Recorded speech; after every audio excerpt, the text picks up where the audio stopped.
training at the second university that I went to, and I caught a virus. It's so bizarre. It's bizarre what we remember in life. So I remember the exact moment that a student that was in the class I was training in sneezed on me, and I was just like, that's not pleasant at all. And obviously they're a kid, it's not really their fault. So I went home and just started not feeling well that night.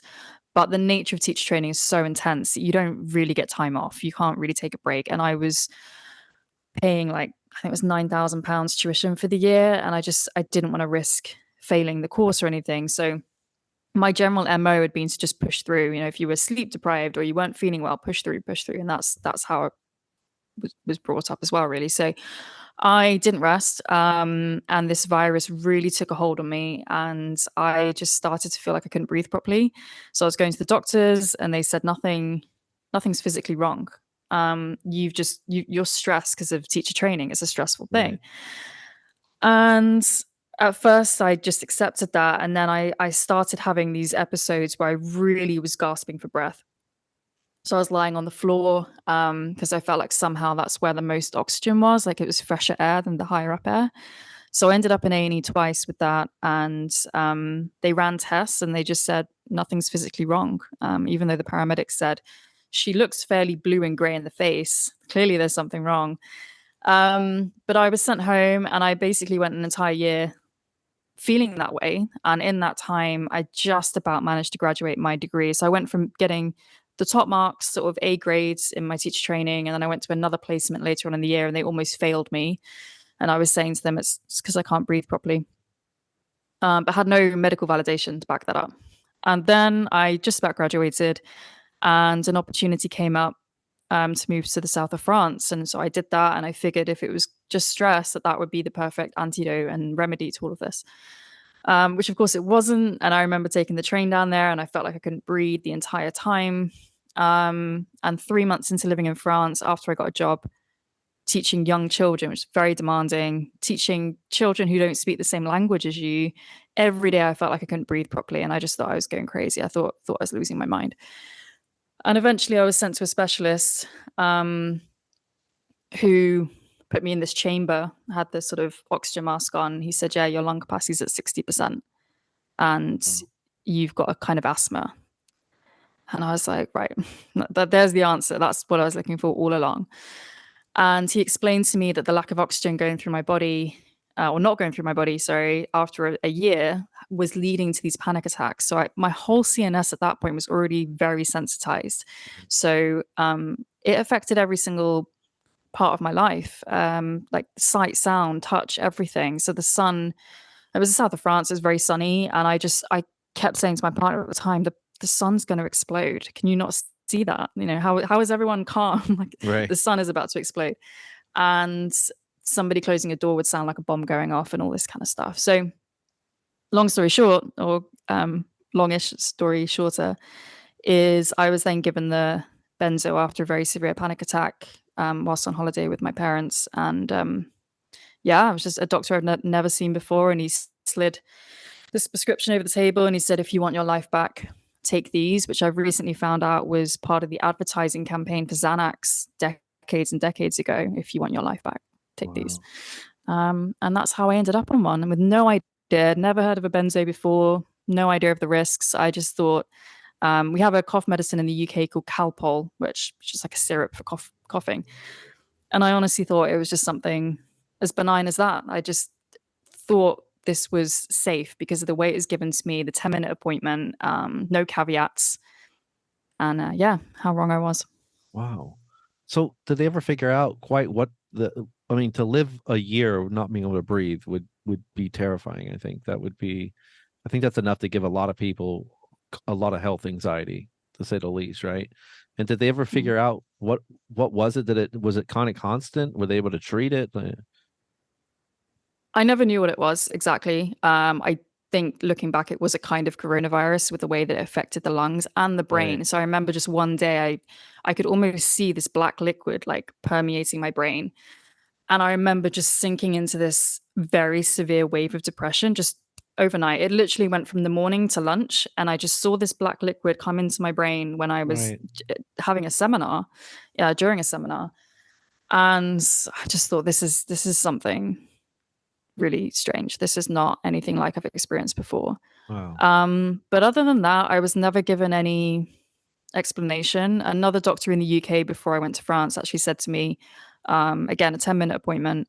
She printed off this A4 piece of paper and she said, I think you've got ME, and gave me this piece of paper, sent me on my way. I had no idea what CFS or ME was at that point. No follow up appointment. And it was 7 years later that I found out from another specialist in the UK that I probably don't have MECFS. It was just a throwaway umbrella thing. But Right. for 7 years, I believed I had that. So yeah, I honestly don't really know what happened originally, but it was, yeah, it was very scary and very difficult to deal with. I had long COVID, and I had probably 6 months of some real heavy breathing stuff, and it came on small. Same thing. Went to the ER, and they were like, "No, your oxygen levels are normal." And they tried to tell me it was anxiety. I'm like, "No, pretty sure it's not anxiety. I mean, I'm literally can't breathe, and even if I'm calm, So uh, Yeah. the feeling, there's nothing scarier than not being able to breathe. I mean, that takes you to your to your essence of like talk about limbic activation, like suffocating is Mm. pretty damn scary. So I couldn't imagine. How long did you deal with that? I mean, how 7 years, was that going on for 7 years, or was it kind of fluctuating? Did it get better?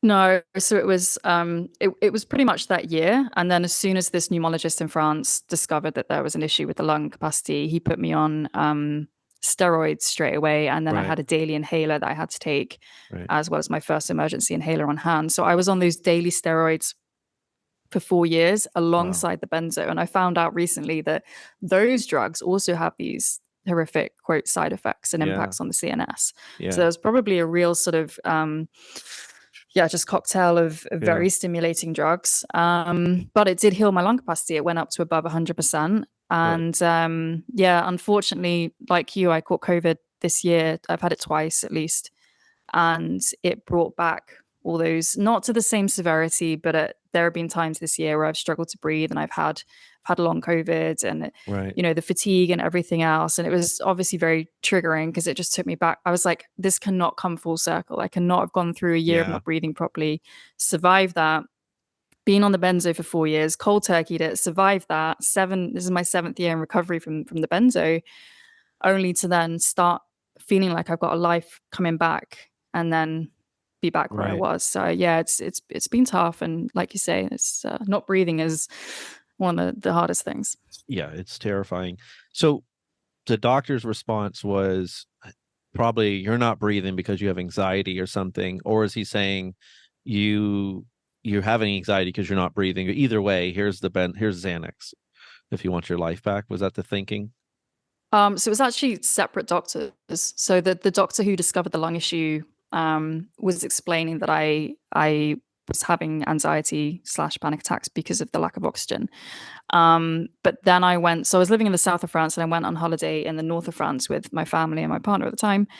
And I then had a panic attack there. My dad just drove me. We're in the countryside. So he just drove me to the nearest doctors in the north of France. So a doctor that I'd never seen before. Um, no checking of my medical record. No, I mean, I spoke a little bit of French, but not really enough to convey my medical history. So he didn't really have any idea of what had gone on with the lungs, Right. and just gave me this. It wasn't Xanax; it was bromatzepam, which is a type of benzo that's so dangerous it's not actually given in the States or the UK. But I was given it in France after a 10-minute appointment. Right. Um, and um, yeah, that was that. And did it help you? I mean, you stayed on for 4 years. I'm guessing it had a little bit of a positive effect initially, maybe. I mean, I couldn't even tell you, honestly. I maybe a week or two where I was like, relief. But Right. it was within a few weeks that I asked to come off it because I Yeah. didn't like the feeling of being drugged up. I knew intuitively that this was not a good idea, that I could just feel the potency of it. So I asked Right. to come off it after a few weeks, and the doctor said, nope, you are someone that needs to be on this. We're going to increase your dosage instead. and they kept me on it for 4 years, increasing my. I mean, I was on the maximum dose for quite a long time. And what's really frustrating is I think every time that I was reporting what we know as side effects, Right. they were seeing that as, well, this is justification for increasing her dose. Exactly. Yep. And something that I've also found out recently is that benzos should really not be prescribed, or be prescribed with very, very high caution for people that have had breathing problems. Sure. Yeah. So, Absolutely. So it's so wild. I mean, how we get pulled into this thing and sort of like we lose the reality that, hey, it's your body, your life. If you say I want to come off this, we come off of it. So right. it should be almost illegal. I mean, it should be a lawsuit when you come to a doctor and say, I'm having side effects. I don't like this. I'm only a couple weeks on it. I want to come off of it. There's no informed consent, I'm guessing. He never in one No. moment told you that there could be something horrible that could come from this.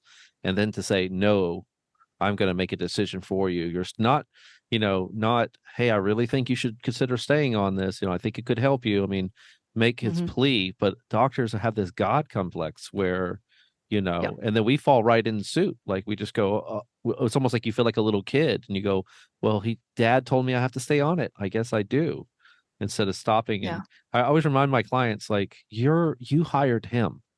You hired your doctor. Right. You're paying them. Yeah. Right. So never forget that. They're not the Yeah. police. They're not your parents. You do not have to listen to them. If you want to come off something, you have the right. But yeah, you're right. They damn sure don't treat it like that, right?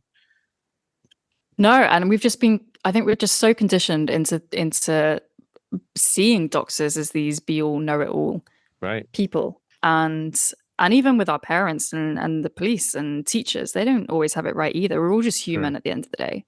Right. And yeah, I think it's, again, going back to the education system, we're not often taught to think for ourselves, which is where the creative subjects are so important, because that's one of the few arenas where you can develop that critical thinking and that ability to stand up for yourself and have conversations and think outside of the box, because that's what's needed in those kind of situations, to actually take a step back and go, is this right?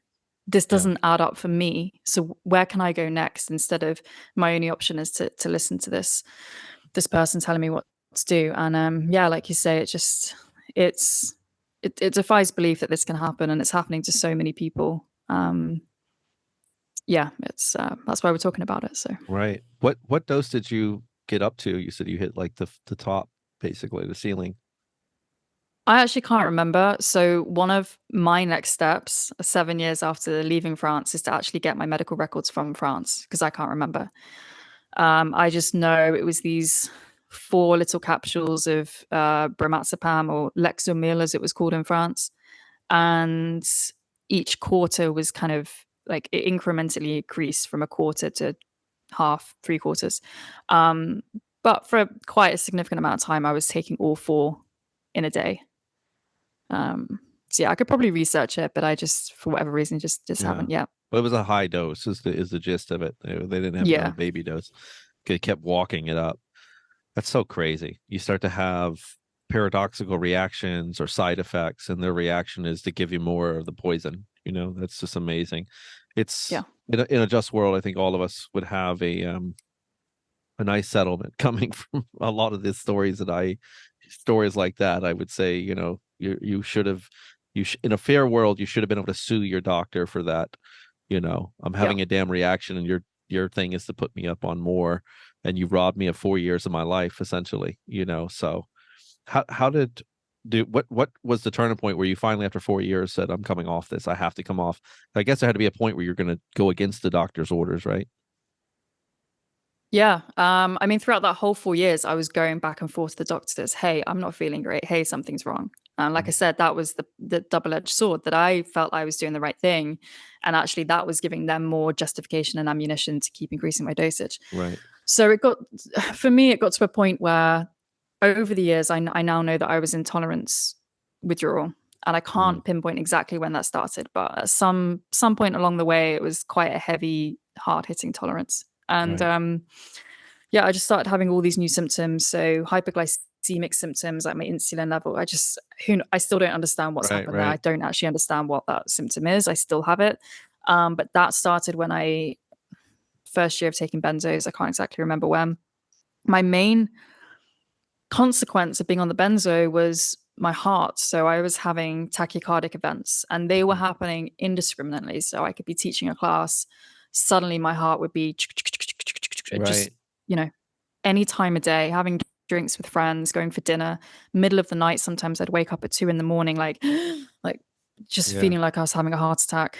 Um, and so at that point, I was really kind of banging at the doors of doctors in France and saying, "Hey, I'm I mean, I was mid-20s at the time. As I said, I used to play soccer in the UK before I went to France. So I was like, this isn't normal for me. I go to the gym, like this shouldn't be happening." And they sent me to a cardiologist. Your heart's fine. They sent me to other specialists. You're fine. You're fine. Your bloods are fine. All the obs are fine. And I remember just going to the only English speaking. So my French was kind of good at that time, but when you're dealing with medical issues, you're like, I just need to speak in my own language to make sure that I'm, if there's an English speaking doctor in this city, I'm going to find them and talk to them. And I went to the only one that existed in that time in that city. And she said to me, "I think we have to analyze your dreams. I think that's the answer." And Mhm. that for me, that for me was just the final, okay, I'm going to have to go back to the UK to get this sorted, because also in France it's a private medical system, whereas in the Right. UK it's we got the NHS, the National Health Service. So that was the moment that I decided to come back, and it was 2016, and I came back only to find out that they don't prescribe the benzo in the UK. So that's when I cold turkeyed. Oh wow. So you just cold turkey. That's your story.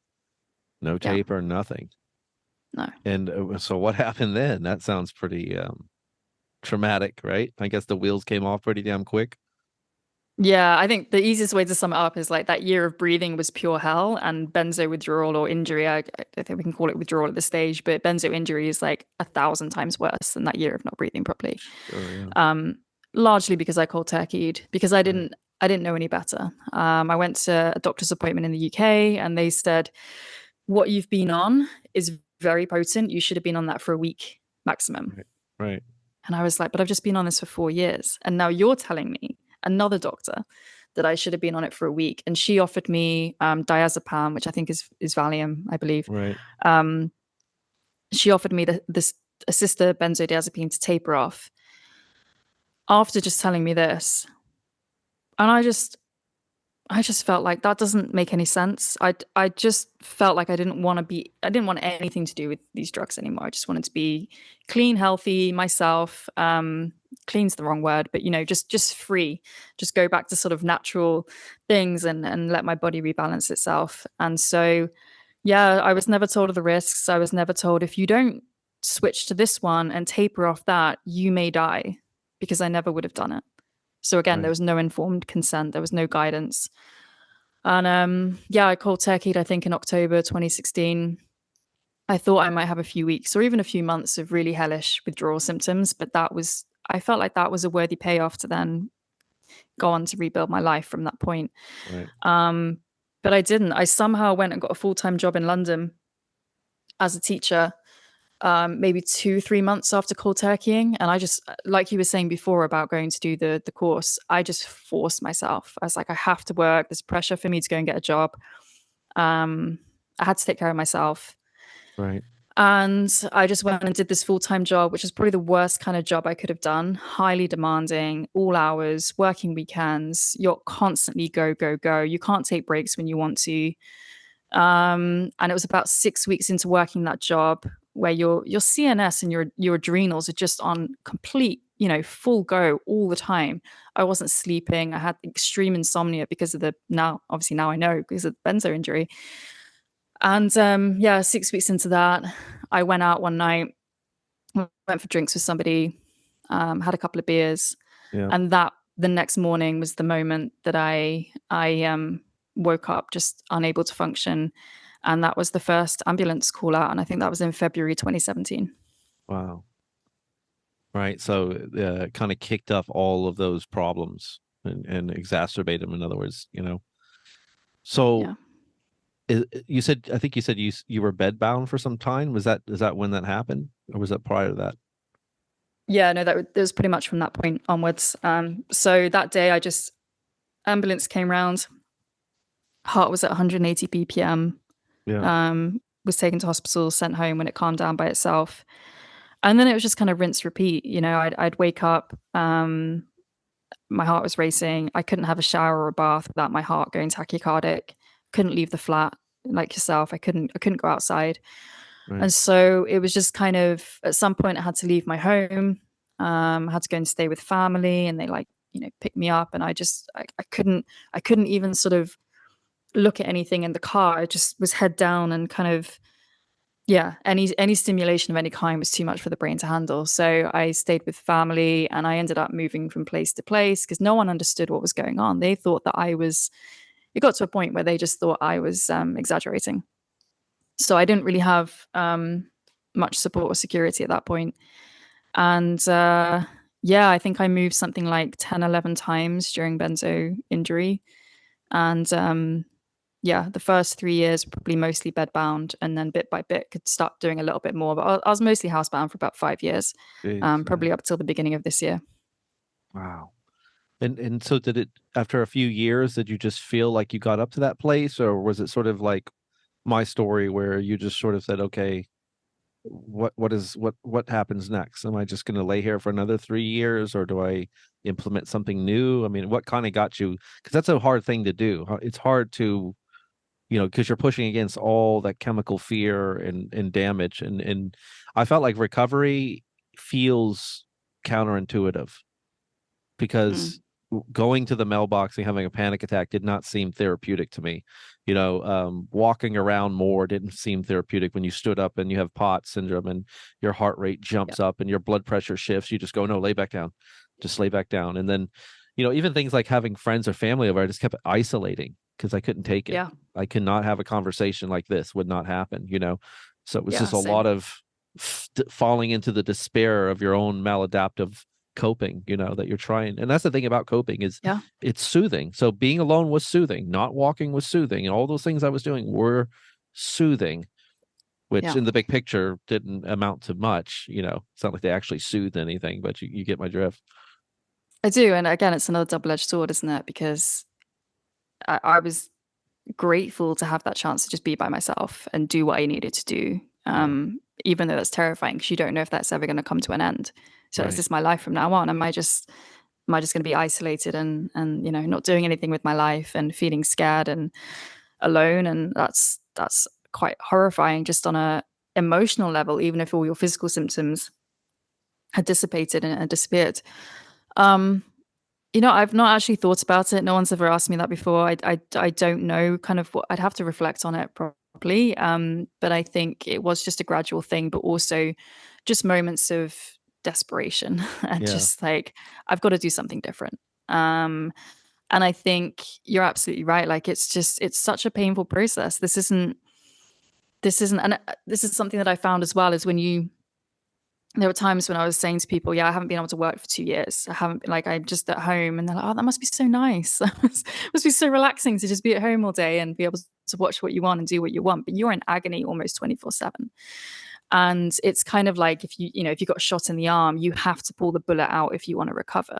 Right. But the pain of doing that is not a fun process. So Yeah. you're So go kind to, of yeah. you're kind of doing the equivalent of that every day, but with your brain and central nervous system. You are cutting into yourself. You are um, experiencing this pain and this agony and the fear of pushing yourself, but you kind of know that it has to be done to get to the next level. So yeah, I think bit by bit, I just tried to do that. I remember going on some dates with my current partner maybe a year and a half ago. No, sorry, 2 years ago now.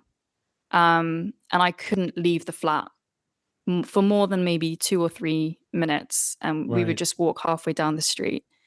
Um, but I think that is something that helped me was just having a bit of support and just Yeah. someone that's there and they're like, they're encouraging you, but they're also reassuring you.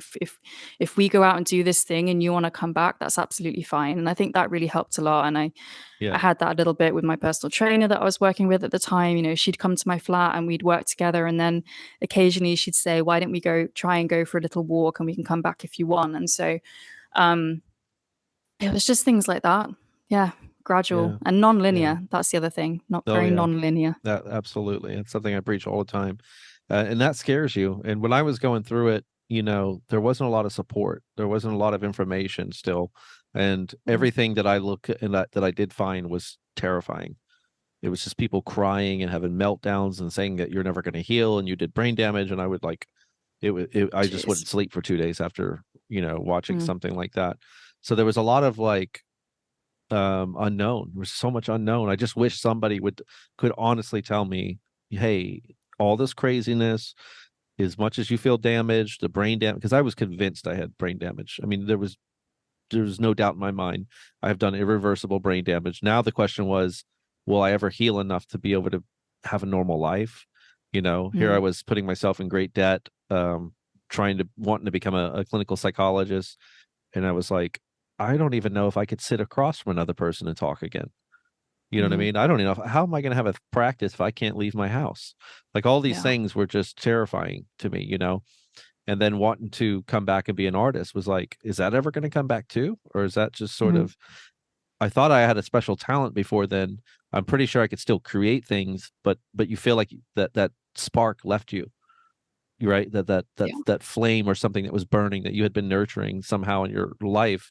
You're like, is that extinguished? Did it extinguish that? I'm just, so yeah, it's such a damn terrifying thing. And another thing you said, you kind of alluded to, is like the fact that family doesn't get it, and their attitude is sort of like, will you just walk it off? Will you just get Mm. it together? You're doing this to yourself. Have you thought about staying on the meds? It's just, Right. you just Yeah. want to choke the hell out of everybody around you. And I think that Yeah. made me just shut off, because I was like, I can't, I can't deal with that right now. If another Yeah. person gaslights me, I'm going to snap. So I just Hmm. went inward and shut everybody out. That was my way of coping. Yeah. Which again is such a double-edged sword because we're human. People thrive off that sense of support Yeah, they do. and love and company. We're social creatures, and so not only are you going through something horrific, but you're then completely lacking Right.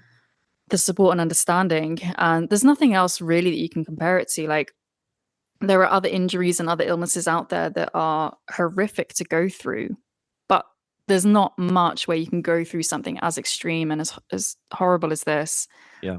but just no one gets it. That Yeah. people just think that you're having some side effects. You're just a bit stressed. You're just a bit anxious. You just not slept that well. Yeah. Um, it's so difficult to really describe what this is like. Which is why, Right. yeah, I feel compelled to try and communicate that through creative means, because I think that for me that is the only way that I can Right. even attempt to explain it. And it's your gift. It's your tool. It's the tools that you have too, right? Mm. So, you, you know, I felt like so lost in the woods going through it. And when I healed and eventually we got into indie filmmaking, it was a kind of a unique story how that began, but like it was just another avenue of creativity. Um, and then I had the idea, I want to make a feature film on Benzo recovery. I wanted to do a documentary, which I'm going to jump into your documentary in a moment. Um, but I wanted to do a film because I thought, I don't know what it's like to be in Vietnam, in the Vietnam War, let's say, but then you can watch a film and suddenly you have Yeah. a sense of it and you go, wow, that's totally different than anything I could imagine. And if it's told the right way, it transform you like nothing else, I think. And so I thought, I'm so tired of people on the outside not getting it. So the idea was to create a feature film that had that served a few purposes. Like one, you wanted to be an educational and obviously promote awareness of the problem, but you didn't want it to be preachy. You didn't want it to come across as like an infomercial, because nobody's going to watch that Hmm. other than Benzo Hmm. people. And two, you Hmm. wanted to validate the Benzo people that were going through it, so that we had something to go, that's what I did, that's me. Yeah. I went through that. Finally, there's something I can look at and say, yeah, that's it. That was the ride right there that I went through, and validate it. Yeah. But I think even slightly, maybe even more important or more of a goal for the film was to show the people around us and bring them into the world, and disarm them a little bit, and bring them in so they can see, oh, okay, So remember when you thought that Mhm. that person that your partner or your child, whoever it was that was suffering benzo withdrawal, and you thought they were just being a baby and they just needed to fight back a little harder, or that whatever your preconceived notion was, that you could disarm them and bring them in, get them attached and feeling connected to the protagonist, and then drag them through the story themselves so that they start to Mhm. feel like, oh wow, that would be terrifying. And then there was other characters that I placed into the story, like the big aggressive abusive father, that just doesn't get it, that just says like, just walk it off. Like I wanted to plug the right characters so that hopefully the idea was that one of us would share the film, watch it with our partner or somebody in our family or a friend, and that person would get that experience and go, oh boy, that's what I've been doing, and now I Mhm. have a Mhm. much bigger picture. And so I definitely want to do a documentary, and I think I'm sure there's going to be a dozen coming in the next 10 or 20 years on this topic, because I think it's like Mhm. the opioid crisis. We're right at the front of this thing.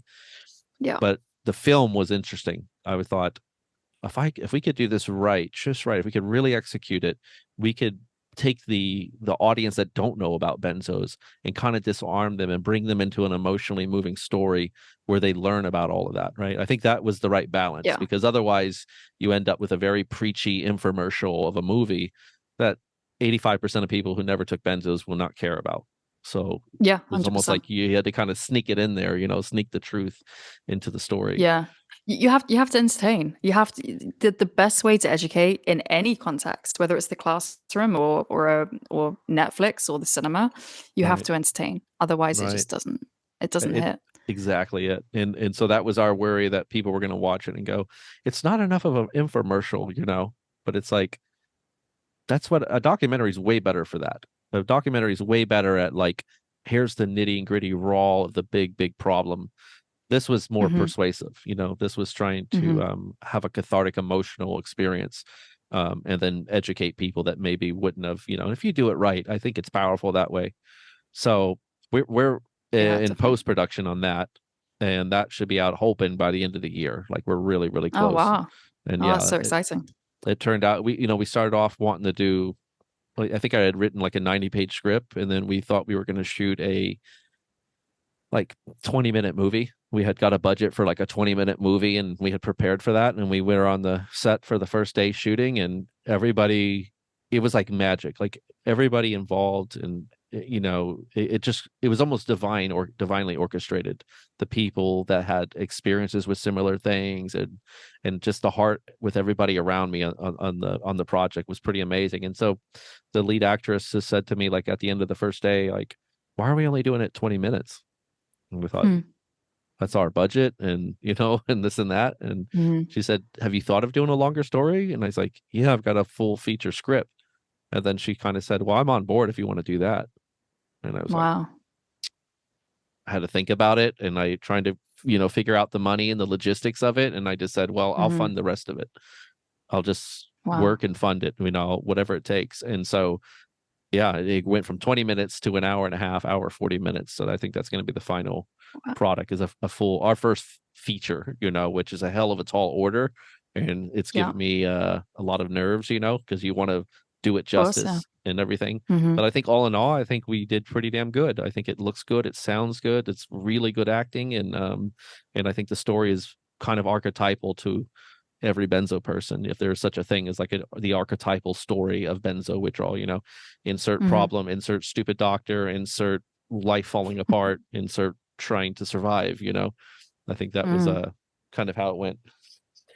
Wow, So I had no idea you were doing that, so I'm really excited to see that, and, oh yeah, great, yeah, as someone in the Benzo community, yeah, thanks for contributing to getting this message out there, and oh and, absolutely, representing, right? Representing those of us right, that have gone through this, like you say. yeah, absolutely. I think it's going to be eye opener, I hope, for some people, and I think it'll definitely be validating to us. I know I'm going to get the benzo audience. I think will really appreciate it. I'm hoping to reach Mhm. their people around them, though. Those are the people I want to Yeah, shake up a little bit and get emotional. um yeah. so on this topic, tell me a little bit about toxic, right? This is now, it's pre-production? Have you started on this? Kind of tell me about this. Yeah, officially it's pre-production. I've been filming bits and bobs here and there, just sort of in a gritty, low budget kind of way over the years, documenting my own recovery bit by bit. Sure. And yeah, officially in pre-production. So I have a six-figure budget for the film. I've raised about 30K for that so far. So it's pretty similar in dollars these days. Maybe 35, $40, $40, $40,000, Wow. somewhere in that region. So basically, I'm going to be spending the next X amount of months trying to raise the full amount so I can actually hire a team around me and Right. have a really, because I think one of the main things with this is just having a really decent marketing budget. Like you can make a great film, but you have to get it out there, and you have to Right. get the messaging right and the communication right and the exposure. So yeah, that's kind of the next step, is to go after the full funding so that we can do that. Right. And my aim is to get it made and out as soon as possible, but ideally next year. And yeah, it's gone through several name changes, but Toxic is the one. It feels like it just kind of fits. Right. And it is a documentary, but I've gone through exactly the same thought process as you have with your film, in terms of this cannot just be a kind of, this happened to me and everyone should know about it, Right. and these are the facts about benzos, and if you don't know, you should know, because no one's interested in being preached to in that way. And so I really felt like it had to be an entertaining, almost drama like documentary. Sure. So I'm sort of going for almost a hybrid model, not in logistical sense, but in a narrative, emotional sense. Right. Right. Yeah. That sounds like a smart way to do it too. And documentaries, if they're done right, can be very moving. Like I'm thinking of, for some reason, Grizzly Man with Timothy Oh, Treadwell. I Did you haven't ever see seen that. that? No, I You've not haven't. seen it? No. Oh, it's so good. It's a documentary, but it almost feels like a movie. It's so narrative driven and emotional, and it's not like opposed to like a Michael Moore style of filming, of just sort of Right. chasing people down with the camera and a microphone going, give me answers.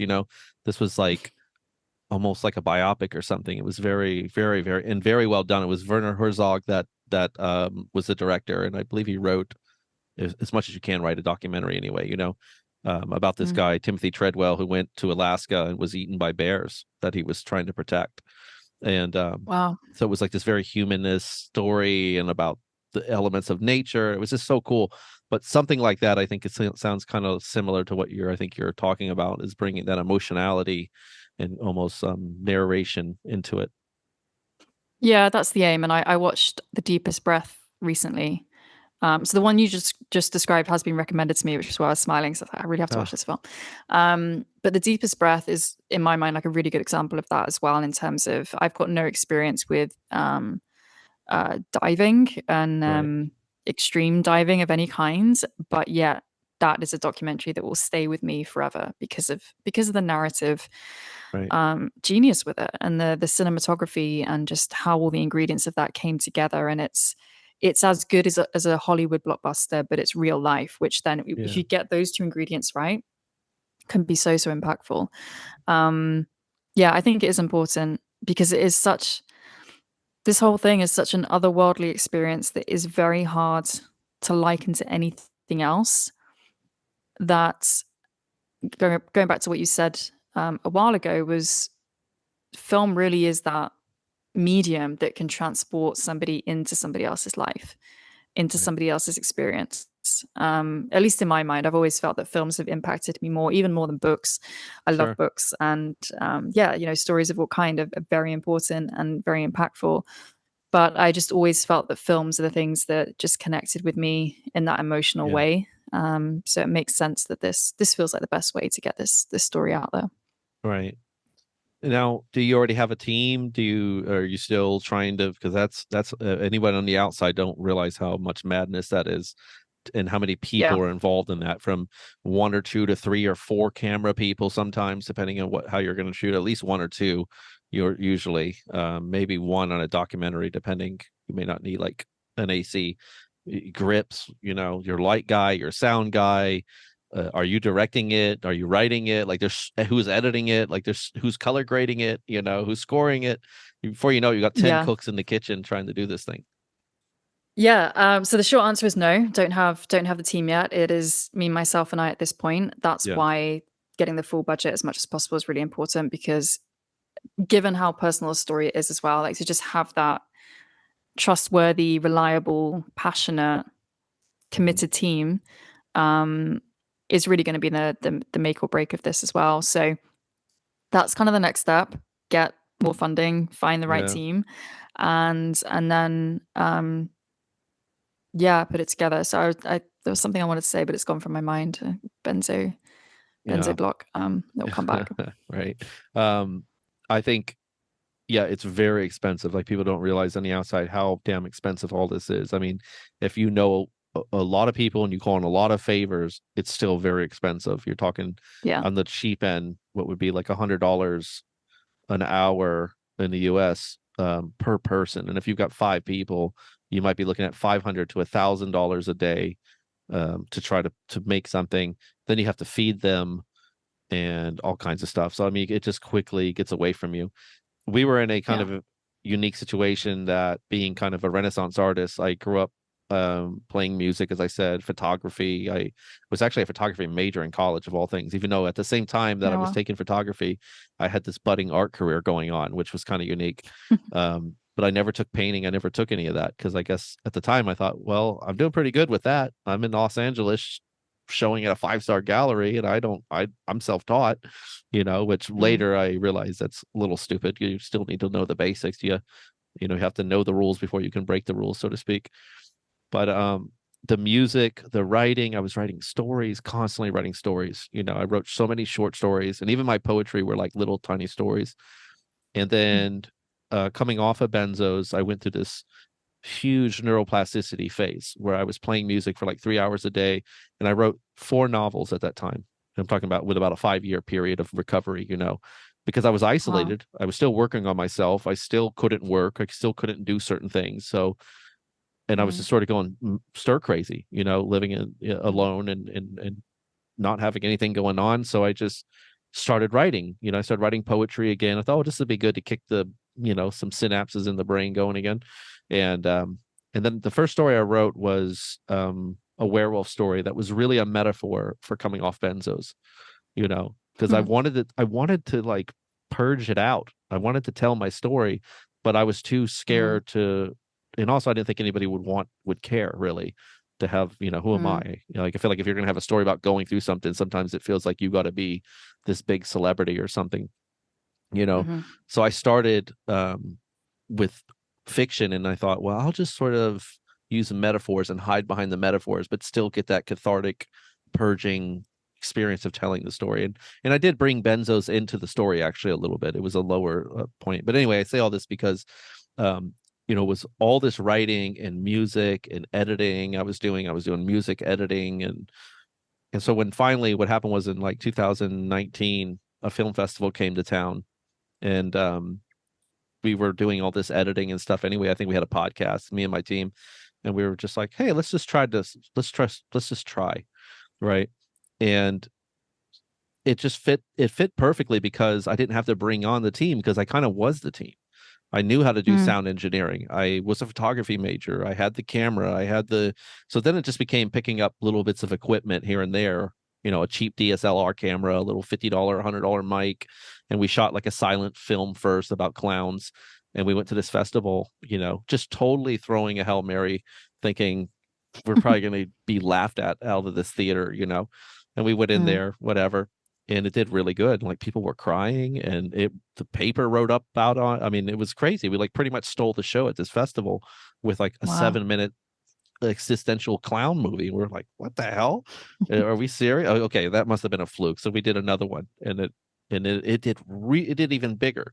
And so we just kept making them. And after probably 6 or 7 shorts that we made, and we had put together enough, really good mics, really good cameras. And at that point, now we're going about 4 years into the future. Or at least 3 years into the future, I just started studying like mad. I mean, I was studying every day about every detail of film production, and I was working on bigger film productions here. So I was getting a chance to have all that real life experience and stuff. So Hmm. finally the idea came, and I was like, I think we can make our own feature film, or not feature film at the time. It was like a 20-minute movie, but even the budget that we got, which was super, super micro, if I didn't have the ability to do those things, I don't think it was going to happen. I mean, I would have been like, I would have to call in a lot of favors, put it that way.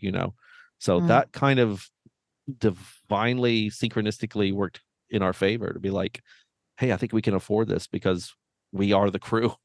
We're the crew. So we just won't pay ourselves and we won't eat. And then, we'll go out there and shoot this thing. So all our money went to like location, food, and actors, Hmm. and then we pretty much did everything else ourselves. So that was kind of a unique situation. But yeah, otherwise Yeah.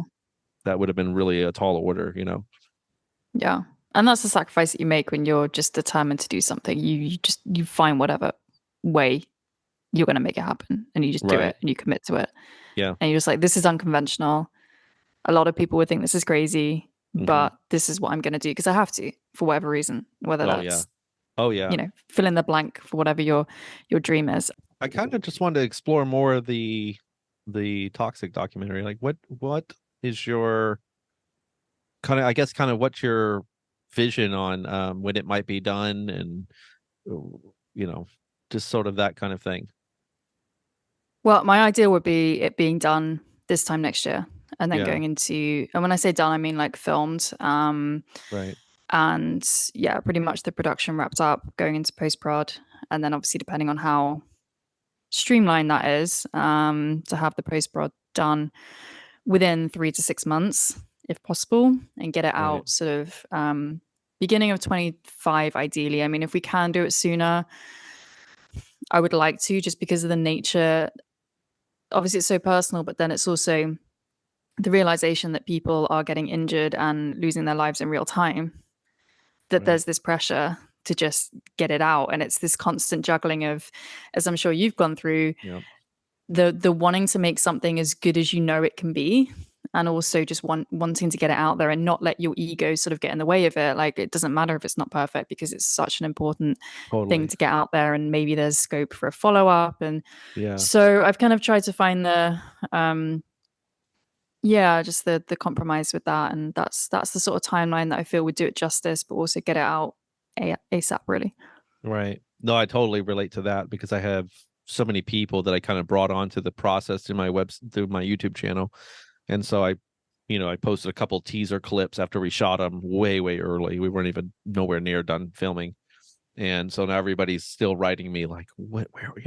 And there's this, you just want to make them happy. So like, let me just get this out there. But then, like you said, you're like, no, I don't want to, I don't want to jeopardize the quality of it. I mean, take Hmm. your time, make it right, because this thing you're hoping is going to maybe be seen for the next 10 or 20 years potentially. So I don't want to Right. rush it and get it out there and there's something clunky about it.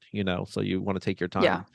But I Especially when you're again, making so many personal sacrifices as well. So, yeah, and we did a Kickstarter, um, or no, it was a GoFundMe, and I think we raised about $6,000, which just blew my mind, in a pretty mm, short period of time. I mean, I thought maybe if we could get a few $100s to help with catering or something, and $6,000, I was like, wow, it's amazing, which was great because on set our sound recording device broke, so that we needed like $1,000 mm, just to replace that.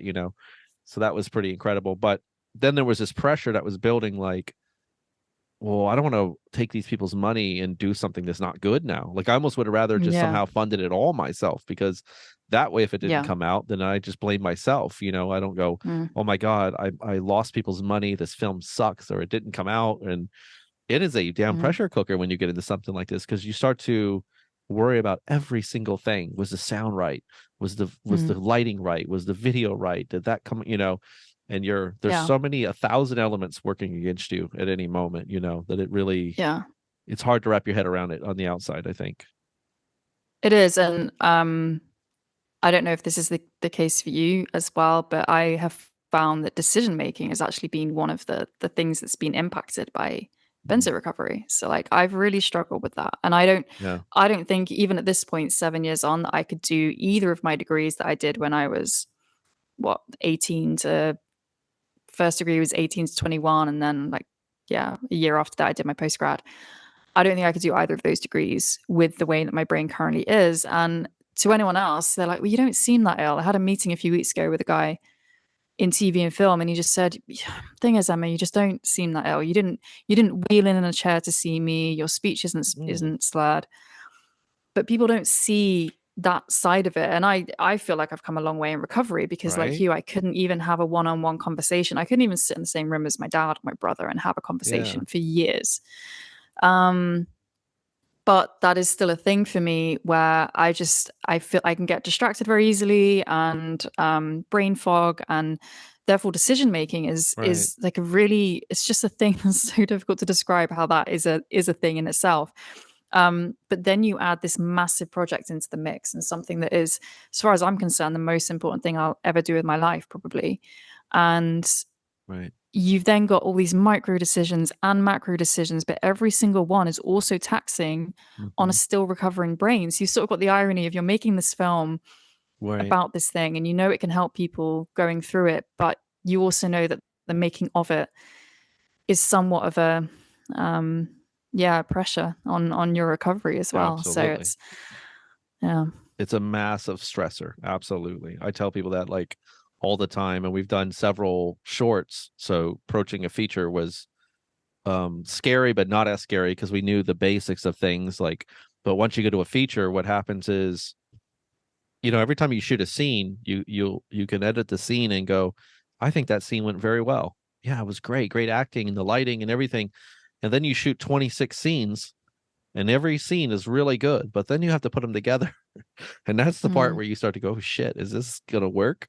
It's not like building a mm, coffee table or something, where those pieces and you got the blueprint, you just go, oh my God, there's this oh shit moment where it's like, I don't know if is this gonna work? You just mm, completely, you just feel overwhelmed, and it's kind of terrifying, because I think being a director or a writer or the person who spearheaded a project like what you're doing is, it's like being a pilot with a bunch of people in the back of the in the cabin behind you, and they're counting on you to land this thing. You said you're going to fly yeah. here. I want you to fly there. You said you'd be there at this time. I want you to land, and everything, and it better be good, and the food better be good. And you're just up Hmm. there flying, going, "Oh shit, please let this Yeah, work and out." you've just gone through like 5 years of turbulence, like heavy Yeah, turbulence that you could never imagine. You're like, there just can't be turbulence this time because there are other people right, involved, and there's right, people counting on you, and the investors and the community. And it's like, yeah, I think I said to someone the other day, I honestly believe that surviving the benzodiazepine will forever be the hardest thing I'll ever do in my life, touch wood. But making yeah, a film about it is probably the second hardest thing. And it's yeah, the thing that I'm going to be most proud of. And it's the thing that I will right, fight to do to the best of my ability. But I am very realistic about the fact that it's probably going to be the second hardest thing that I'll do in my life. right, absolutely. Well, I think it's great you're doing it. I think um we need people who've lived it. Like, who better than someone like us, right? Then you don't, I mean, I think my fear would be that like Netflix or somebody would get involved just because it's a hot new topic and they can make money off of it, and they would put some kind of spin on it or something that might actually hurt the message of the community because their intentions wouldn't be pure, and they don't have any reference point of having actually gone through it and survived it. So you've got to wonder what disaster would come out of it. So I say cheers to you. Like you said, it's scratching an old wound too. It's digging open old trauma to do all of that. Like, I know it was for me, like making the movie. There was, I'm talking with the lead actress, but I'm like, essentially she's playing me in a sense. Mm. So there's moments that hit so hard that you almost had to walk off set for a moment because you're like, God, that's creepily deja vu. Talk about Yeah. trauma. Yeah. you know Yeah. I've had a few people say to me over the years, because I was concocting this idea for some time, and it's only been sort of the past year that I've really started putting pen to paper in an action based way. And I've had people say to me, "Are you sure you want to do this? Are you ready for this? Are you ready for the potential consequences? Are you ready for the threats? Are you ready for the impact on your health?" And then there's the opportunity cost as well, right? Like, I could have just gone and started a whole new career and started making money. right. Um, build a business. But it just, for me, it just got to a point where I was just like, I have to do this. I Yeah. will never be at peace, because I think when you, and sorry, what I was getting to is, I think for me, it came to a crossroads decision of, am I going to regret taking all of this on, or am I going to regret wondering what if I did, Right. and what the outcome would be?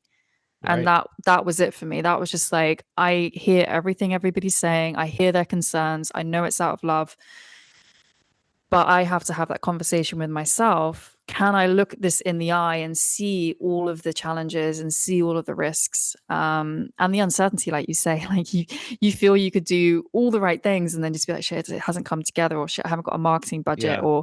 Yeah. or now so and so is trying to close it down, or the distribution channels just aren't work, whatever. Right. Right. But it's the fear of not trying, and knowing that you had this idea and not trying is a bigger fear than all of that put together.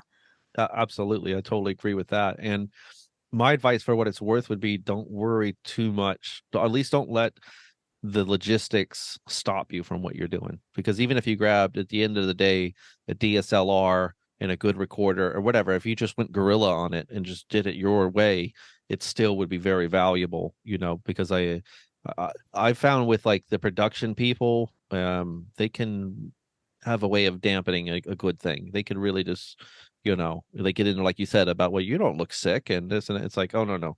I think an artist should be left to just create, and then you can make sense of it later. But I think if they get involved in the middle of it, it could be disastrous, or it may not even happen. They could just totally take the wind out of your sail. And so we started to feel that pressure too from some of the people. And I just pushed everybody aside and said, we're just going to go shoot the damn thing, and we'll work as artists, and then we'll figure it out. And, well, who's going to, and where are you going to put? I don't know yet. I don't know yet. And I don't want to think about that right now, because that would make Yeah, me, make my head damn yeah, spin. Um, yeah. but either way, if you Just just seeing that. make it, you got places you can put it out, like YouTube at the very least, Yeah, right? exactly. And I think it's just seeing that next point in the road. Like, obviously you want to have your A to B map, and you want to have where's the plane going to go, how are you going to get there, where are you going to fuel up, it's good to have that, but I think you can get too lost in that as well, because it is Right. terrifying to think, oh, how am I going to map all this out? That Yeah. sometimes you do just need to take that next step and go as far as the headlights will take you, and then turn that corner, and so on and so on and so on. That's Yeah. better than the being at a standstill. And yeah, that's one of the big things that I've had to really consider as well, is whether I chase after partnerships or go down the independent route. And both have their merits and both have their risks. Right. Right. And at this point, I'm kind of marching ahead with the indie route. But if the right partnership comes along, be completely open to that, because Sure. it really depends on, it's finding the right people, and the right companies to work with. I know there are Right. production companies in the UK that have brilliant reputations. Are they going to take creative control? And that's, like you were saying, Yep. we understand this more than anybody. And I don't want it to be a cash cow machine for the sake of that. That's not what I'm in this for. Yep. So, yeah, I mean, without going into too much detail, and I respect this person's time, and their meeting with me, and I hope we are going to meet again, and discuss the possibility of this. But this just gives you an idea. That I sat down and had a meeting with someone fairly recently, who is in a position to potentially put this in front of Netflix and Amazon Prime. And he just said to me, and this was like, I probably didn't, I was having a bit of a shit day. I hadn't slept that well. And you have to be on form whenever you're pitching this film. And so I had that immediate 5-minute window. Tell me about the film. And it's just like, your mind's racing with a million Yeah. thoughts. You're still recovering from this thing. So I probably didn't pitch it as well as I could. But anyway, he just said to me, yeah, I'm not sure if this is dramatic of a story enough for the commissioners. Yeah. Luckily I was speaking to other people since, like that. Okay. Just the short things that we've heard about your story, Emma, like this completely ticks the dramatic box, don't worry. But he sort of said to me, and again, respect this person, he is an established industry pro, and I really respect the fact that I had time with him.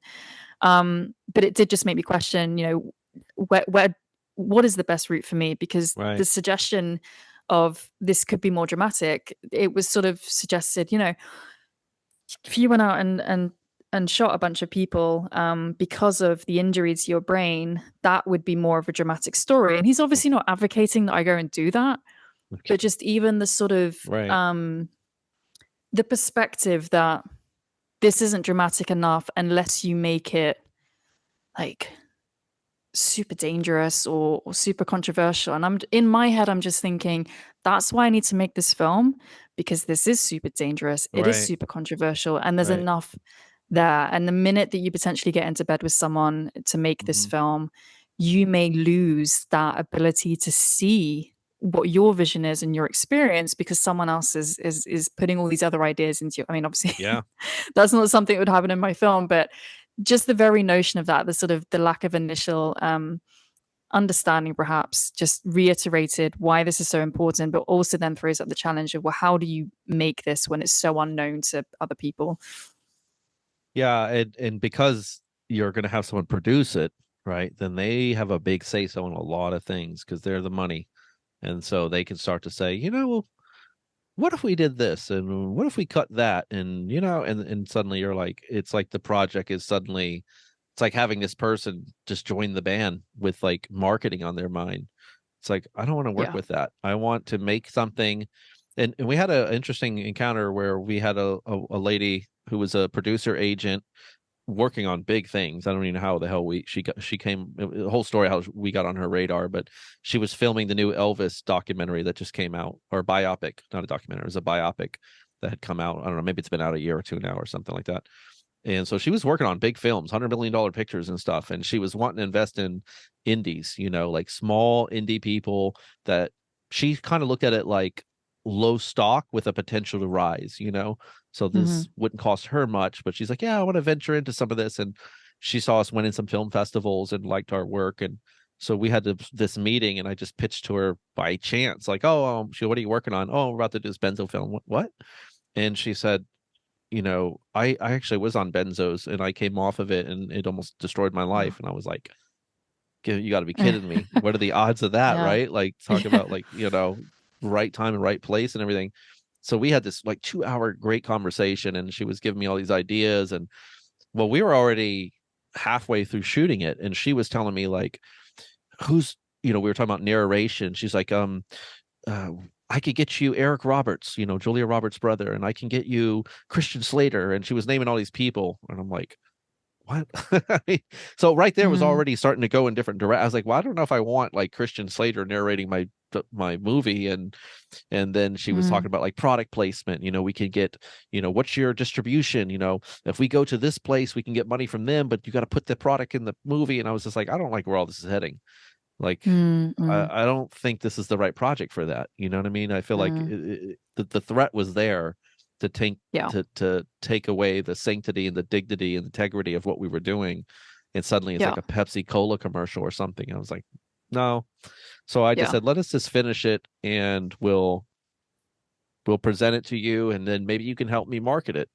But Mm-hmm. I didn't like the idea of like product placements and all that kind of you know like it Yeah. felt like selling out the cause. I was like, no. Yeah.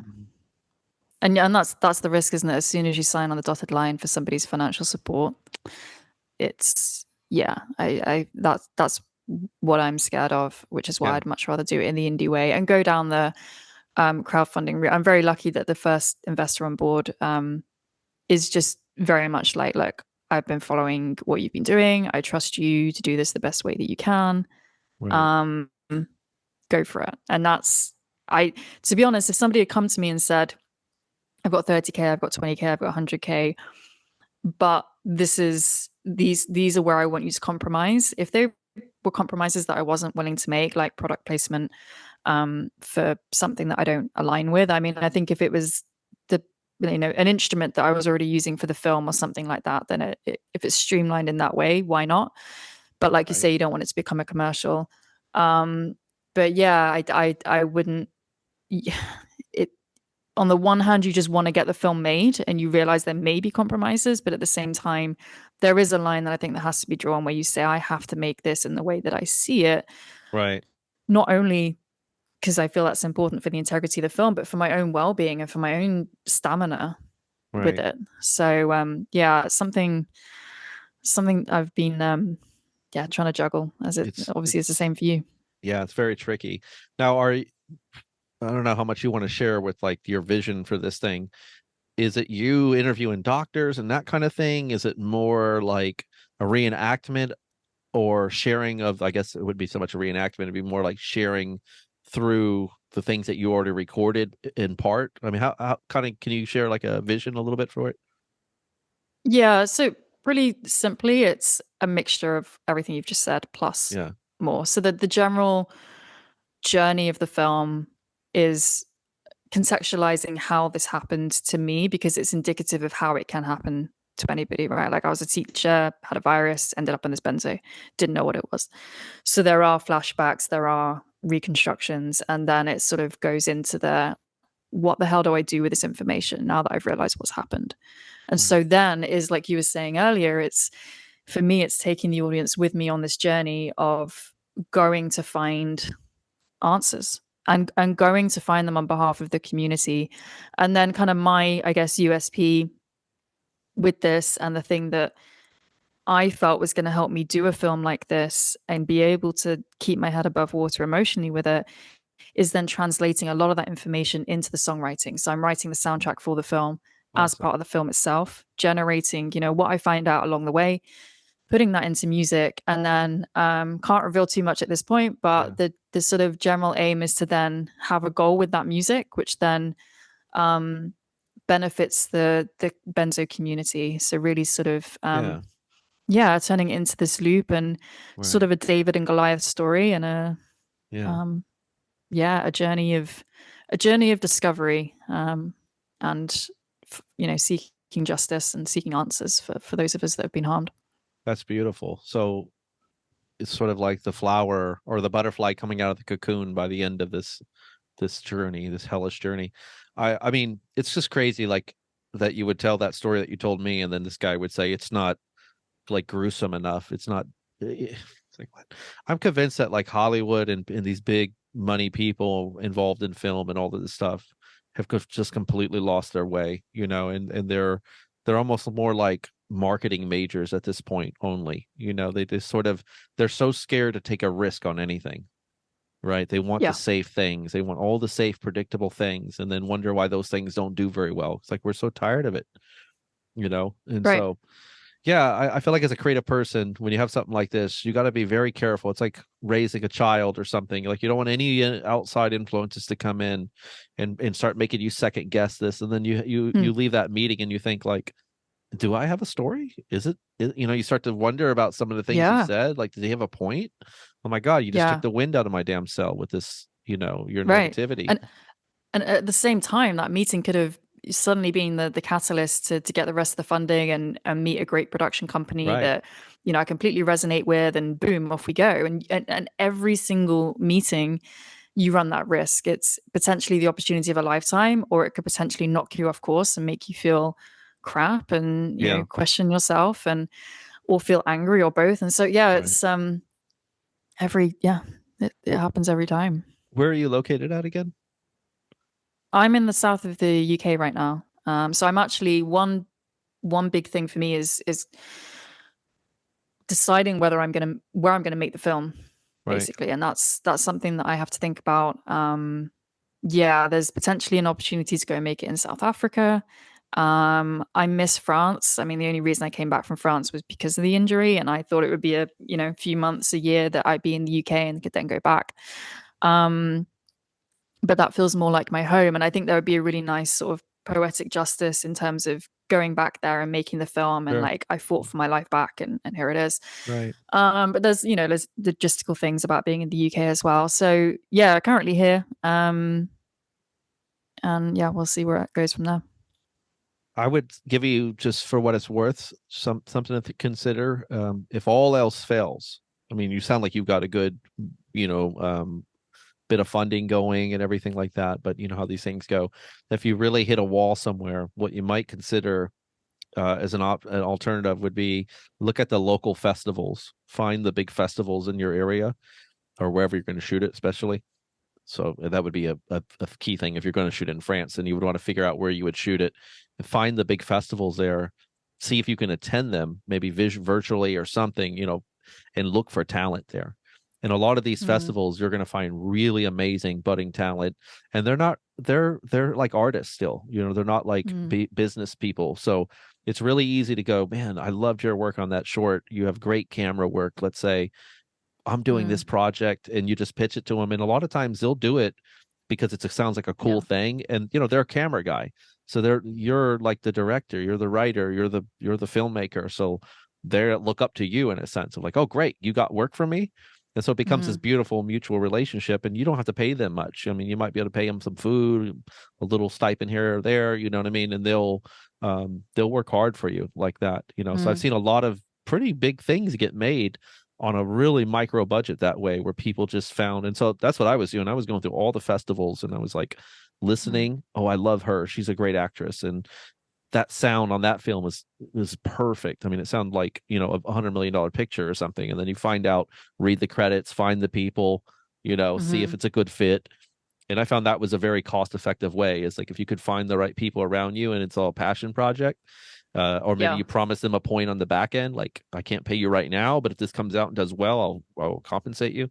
Then you might be able to put together still a pretty amazing team at a micro fraction of what it would have cost you had you went through a big production company.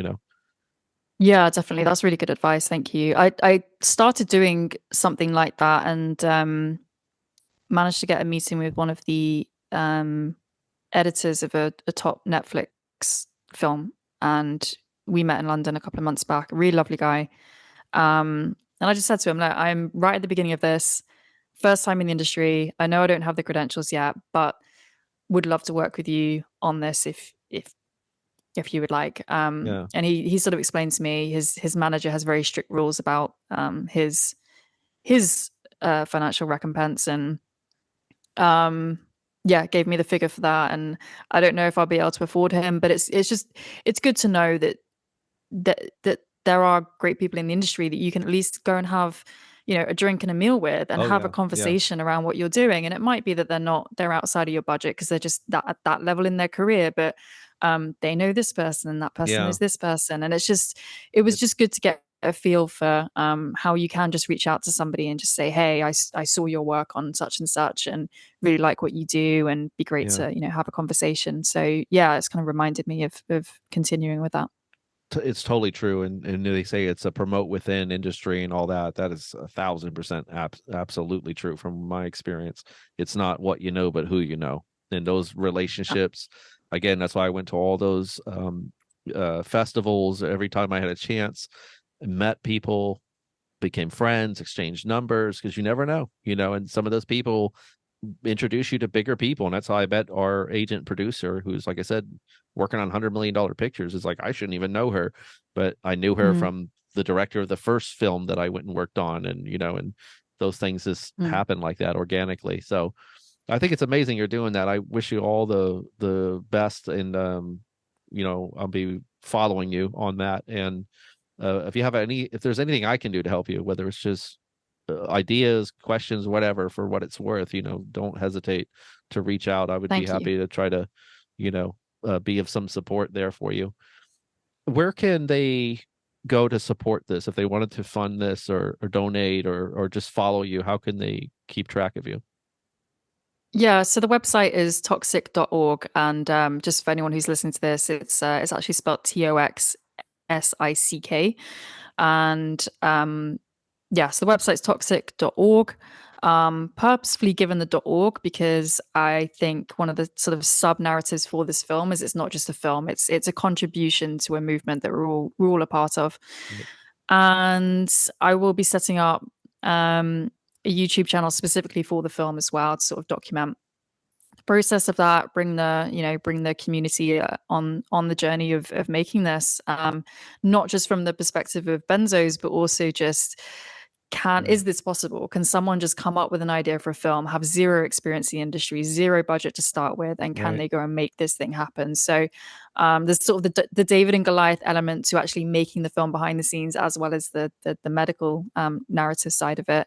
So yeah, toxic.org, and the socials will be updated on that website soon. There is a donate page for anyone that does want to get involved in that way. and obviously different tiers for different people that Right. want to get involved, whether it's executive producers, micro investors, etc., etc. And there will be a crowdfunding launched at some point in the next sort of 6 months, I imagine. Awesome. Well, I'll put all that in the description and the comment section so they can check that out. I know I've kept you a long time here, and what time is it there? It's got to be kind of late there, right? It is. It's 10 past 11 p.m., but Oh, so sorry. it's flown by. No, don't be sorry Uh, at all. I really appreciated chatting. it's No, six it's been here. great. I'm like, just dawned on me. It's way later there, so I'm sorry. No, Thank you it's for no, being it's fine. patient with me. Can I just ask you maybe a couple quick last minute questions here? Is Of course, yeah. what would be your message to people going through benzo recovery, having been what you've been through and how you've come out? Like, if there had to be, just a piece of advice. I have several thoughts that come up. One is if you can really dig deep to think about what makes life worth living for you and build around that.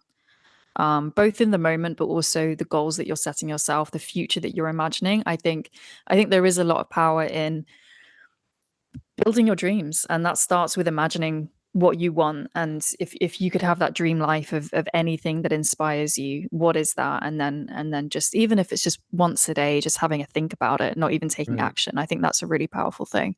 right, I think taking everything that you see online with a pinch of salt, but also, if you can, go and seek out those stories of people that have recovered. So there are those stories on Benzo Buddies. I mean, and other websites. I don't tend to go on those communities anymore just because I'm at a right, certain point in recovery. But I also find that, like you mentioned earlier, it can be challenging when you're seeing a lot of negativity, and it's again, double-edged sword. I've said it so many times. But there are really powerful stories in there as well. And I think it's really important to be reminded of the fact that people who have gone through this have come out the other side. And like you were saying, the neuroplasticity of the brain, like our brain day by day is always trying to recover. And I right, think as long as you can, as best as you can, and it doesn't have to be perfect, curate an environment that just allows your body to recover. So good nutrition, try and reduce stress as much as possible. right, Try and be around people that are loving and encouraging, and will be there for you and not contributing to any stress. right, And obviously take care with any other medications. And yeah, just as much as you can, follow your intuition in terms of what is right for you, like we were talking about before, in terms of pushing yourself but also resting, and seek out those things that can make things better, whether that is painting, music, journaling. Even if you don't consider yourself a creative person, I strongly believe that creativity is for everybody, and maybe have fun with experimenting with things as a way to express how this has been for you. That's as we have both said for both of our journeys, that creativity has been a really significant part of that healing journey. So yeah, they're the immediate things that come up. And could I ask you that as well? What would you say to people? What's been your sort of takeaways? um I second everything that you said there, and it was interesting because I did a lecture the other day on the parallels between great world champion fighters, and benzos, and I thought, like, this is the hardest fight of our life. And so I started looking at like Muhammad Ali and these great fighters, and I thought, well, they're fighting, and those are pretty scary fights too. I mean, you're going to go into a ring that's going to be filmed in front of millions of people and risk getting knocked out. Like, that's pretty terrifying. And people think Mm, that these guys are just like fearless. They're not. 5 minutes before the bell rings and they're supposed to walk out to the ring, they're in there throwing up, they're pacing, they're going, I want to leave. What am I doing? This is crazy. And so I started studying like these fighters and watching interviews and reading their biographies and things and learning about them. And I realized that there was this whole mindset behind a great championship fighter. And one thing that they did is um, they had a purpose, a mission, a vision of why they were fighting and what they were fighting for. And I think you were articulating that there a bit. Is like every day mm, reconfirm to yourself what this is about. And for me, like, I had some ideas and I would tack it up on my bathroom window or my mirror, so I could see those things. In first, they were positive things like, you will heal, this is temporary, mm-hmm. no matter how bad you feel, no matter how damaged you feel, the brain is an amazing thing. You will come back, Yeah. you will heal, right? And I needed to keep reminding myself that every day for hope. Yeah. But then I also Yeah. needed to have a vision of like, why was I doing this for? Because it's such Mm. a long, hard damn fight that you'll lose Yeah. the purpose somewhere in the middle and you'll just give up and you, I don't even know what the hell I'm doing this for. It doesn't matter anymore. Yeah. So I think I second everything you said there, you know, and yeah, I think I think that would be my first advice is that the brain is very plastic. It's very resilient. And, you know, I tell people all the time, like, I've seen some really nasty traumatic brain injuries from like car accidents and things like that. And the brain has neuroplasticity, can literally relocate. You know, I mean, you can lose your whole left temporal lobe associated with speech, for example, and not be able to speak. And it can start to sort of just relocate that and relearn it to other exterior portions of that damaged area. And it's like, Wow. there's no other organ that does that, you know. You Yeah. can't lose Yeah. part of your heart and it just reforms it. Your kid, nothing else does that. Like, so take Yeah. some comfort in knowing how adaptable and resilient the brain is, that you didn't do damage. Because I don't know about you, but like from my experience and working with so many people, it seems to be the number one question on everybody's mind. Oh my God, am I ever going to Yeah. heal? Did I do Yeah. irreversible damage? And to this day, I've never really seen it. And I've seen incredible Yeah. stories. I mean, people being ripped off their meds after 40 years. And Yeah. no, God. you get it back, right? So the hope. I think it's all about hope. Yeah. Find your hope. Right. Definitely. And just to kind of follow up on everything that you've said as well, is also just to be to know that it being nonlinear is normal, that you're not doing something wrong. There's True. not something you know, your recovery isn't the one that's not making it through, because it's not. The nonlinear aspect is actually very normal, and it sucks because you you want it to be linear. You want to feel like, oh, all the hard work I did last month is now building to this, and that means I can then get to this next level.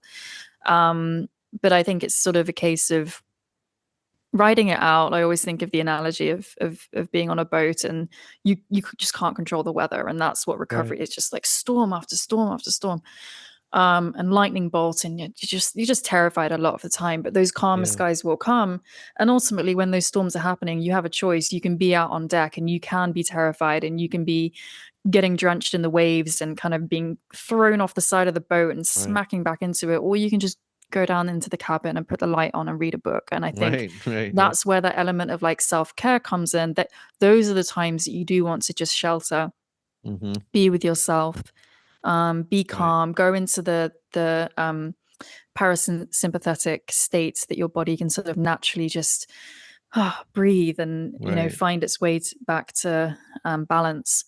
And then when the skies are a little clearer, go out and, you know, maybe do some exercise. And Sure. so, yeah, the nonlinear aspect is it's Right. normal and it's wavy and it's super unpredictable. But ultimately, the grand picture is that the brain, like you say, is a very powerful thing. Absolutely.